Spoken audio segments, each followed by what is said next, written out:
Is the white man the devil? Yes. Is it a sin to sleep with a white woman? Yes. Did they bring you here from Israel, or did they bring you here from Africa? No, we actually came from the west coast of Africa, and the common misnomer is that black people sold black people. No, it's not. That's true. Well, no, actually, it's not true. No, I know for a fact it's true. Well, let me educate you. Since you say you black is slow, let me be the one to educate you. Your skin tone doesn't make you who you are. You have Arabs that have brown skin. Right. You have East that have brown skin. So just because an African and a black person has brown skin does not make them the same. So we lived amongst Africans, but we were not Africans. That's why you could find maps that would say land of Judah in the middle of Africa.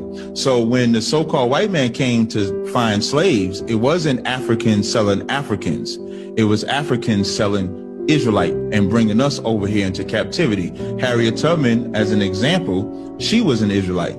Her family were raised as Israelites. She had an Israelite name. So when I say real black history, they call it the Dark Ages in Europe, but the Dark Ages was a time when black people ruled Europe. So when you go into the real history, you'll see King James was black. He was not a white guy. You'll see his whole lineage of kings were black people. They were not white people. And then they had the Renaissance era, where they took the greatest alpha male to exist, Jesus Christ, and turned him into a beta, which was Caesar Borgia, who was a homosexual himself, who was in love with his sister Lucretia, who they made the image of Lucretia to be Mary. What does that feel like to believe that a white man or a Mexican man or any man could keep you down, so you got to complain about it rather than overcoming it? What does that feel like? Well, me being an alpha male myself, I don't know what that feels like. Pointing out crimes is not complaining. But you're complaining about the white man. For example, when the towers fell, 3,000 people died. And in the name of them towers falling, they went to war in Afghanistan.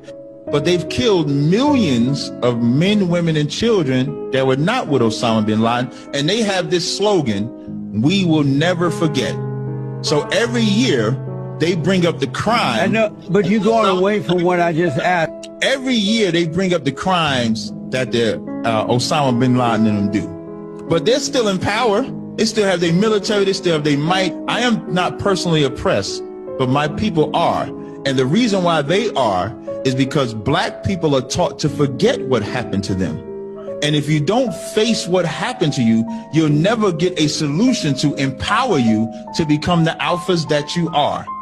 You believe that what God says is law, right? Yes. So how can I raise up a nation and not tell them what God said? But